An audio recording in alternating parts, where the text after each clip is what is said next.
Bismillahirrahmanirrahim. Assalamualaikum warahmatullahi wabarakatuh. Saya Sandi Ramadan dari kelas CI 224. Di sini saya ingin mengulang kembali materi lingkungan basis data. Lingkungan basis data merupakan sebuah habitat di mana terdapat basis data untuk bisnis. Pengguna memiliki alat untuk mengakses data untuk keperluan bervariasi seperti data mining, manipulasi data, dan lain-lain. Pengguna tidak punya hak mengakses data, baik secara fisik maupun logis. Tujuan utama dari sistem basis data adalah menyediakan pemakai melalui suatu pandangan abstrak mengenai data, dengan menyembunyikan detail dari bagaimana data disimpan dan dimanipulasikan. Arsitektur basis data dibagi menjadi 3. Yang pertama, level eksternal, level konseptual, level internal.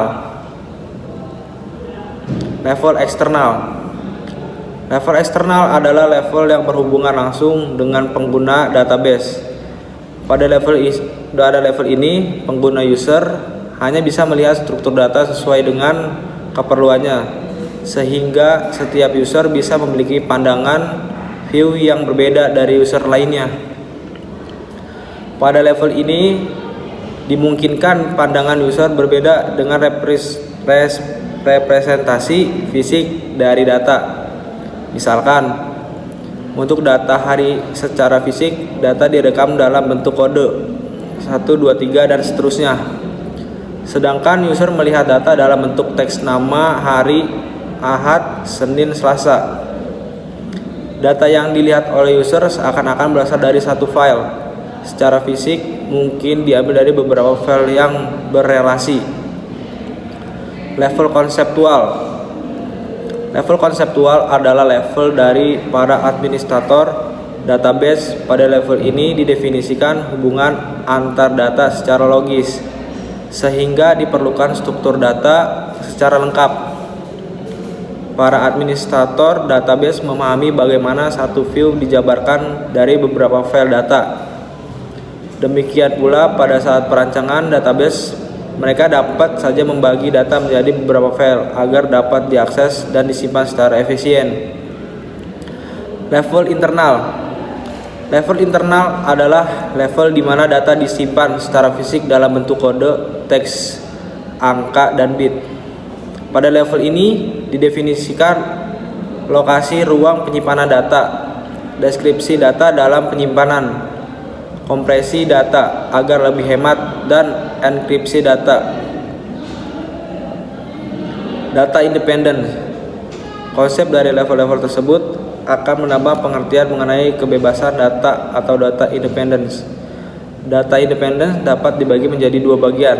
Yang pertama, physical data independence, dan yang kedua, logical data independence.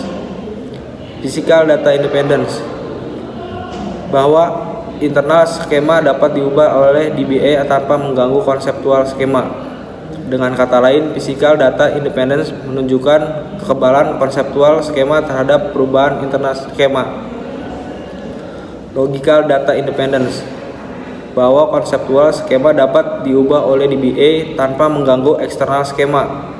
Dengan kata lain, logical data independence menunjukkan kekebalan eksternal skema terhadap perubahan konseptual skema. Konsep data independence. Prinsip data independence adalah salah satu hal yang harus diterapkan di dalam pengelolaan sistem basis data dengan alasan-alasan sebagai berikut.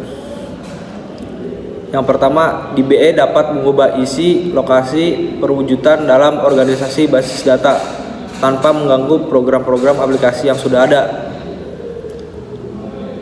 Pabrik agen peralatan software pengelolaan dapat memperkenalkan produk-produk baru tanpa mengganggu program-program aplikasi yang sudah ada. Untuk memindahkan perkembangan program-program aplikasi, memberikan fasilitas pengontrolan tersebut oleh DBA demi keamanan dan integritas data dengan memperhatikan perubahan-perubahan kebutuhan pengguna. di BMS. Untuk mengelola database diperlukan suatu perangkat lunak, yaitu di BMS. Pengertian di BMS. Di BMS adalah suatu sistem perangkat lunak yang menggunakan user atau pengguna untuk membuat, memelihara, mengontrol, dan mengakses data secara praktis dan efisien. Dengan di BMS, user akan lebih mudah mengontrol dan memanipulasi data yang ada. Demikian materi yang saya sampaikan. Mohon maaf apabila ada salah kata.